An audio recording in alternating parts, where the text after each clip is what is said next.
BSc করে মানে নবমে diploma এবং বিএসসি দুটো করে যদি হবে কোনো অসুবিধা নাই, পরীক্ষার মাধ্যমে হইতে হবে। কারণ হচ্ছে দেখেন, কেউ ডিপ্লোমা করেছেন 10ম গ্রেডে, পরে বিএসসি করলেন, 9ম গ্রেডে কাউকে নতুন করে ইন করলেন না, তাহলে তো আর কেউ কোনো বিএসসি ইন করতে পারবে না।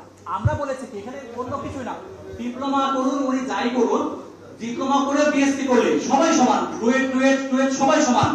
আমাদের এই ব্যাপারে ক্লিয়ার কথা, যারাই বিএসসি করবেন, যেহেতু 9ম গ্রেড বিএসসি গ্রেড যেভাবেই করুন, বিএসসি করার পরে তাকে পরীক্ষার মাধ্যমে, লেখা আছে স্পষ্ট, পরীক্ষার মাধ্যমে মেধা যাচাইয়ের মাধ্যমে, সে পরীক্ষাটা স্ট্যান্ডার্ড হোক, কোনো অসুবিধা নেই, সেই পরীক্ষার মাধ্যমে যিনি টিকবেন তিনি 9ম গ্রেডে যাবেন। অন্যান্য যে কাঠামোগুলো রয়েছে, অন্যান্য বিসিএস সহ অন্যান্য যে বিষয় রয়েছে, সেখানে যেমন পরীক্ষার মাধ্যমে নিয়োগ হয় সেভাবে নিয়োগ। আসলে শিক্ষাগত যোগ্যতা আছে দেখে কিন্তু ওখানে অ্যাপ্লিকেশন করতে পারে। আসলে আপনারা এটা কিভাবে দেখছেন এবং এই ব্যাপারটা নিয়ে যদি আরেকটু খোলাসা করতেন। ডিপ্লোমা অবশ্যই একটা শিক্ষাগত যোগ্যতা, ডিপ্লোমা অবশ্যই শিক্ষাগত যোগ্যতা, তবে 9ম গ্রেডের জন্য বিএসসি প্রয়োজন, এটা সরকারের সার্কুলার আছে, সারা পৃথিবীর নিয়ম, এবং প্রকৌশলী ছাড়া কেউ প্রকৌশলী লিখতেও পারেন না।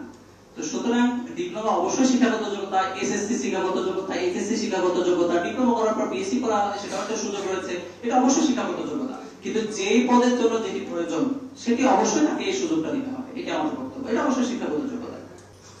এইখানে শুভঙ্করের ফাঁকিটা ধরা যায়, সেটা হচ্ছে 10ম গ্রেডে ডিপ্লোমাদের জন্য 100% অ্যালোকেশন দেয়া আছে, তো কিন্তু কারা অকুপাই করছে এটা বুঝে যাবেন।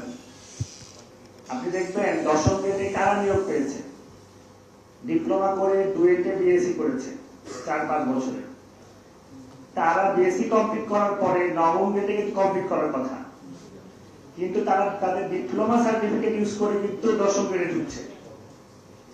ফলে যেই অনগ্রসর লোকজনের জন্য এডুকেশনাল একটা এর জন্য যাদেরকে 10ম গ্রেড ডেডিকেট করা হলো, ওরাও কিন্তু এই ফ্যাসিলিটিটা পুরোটা নিতে পারছে না।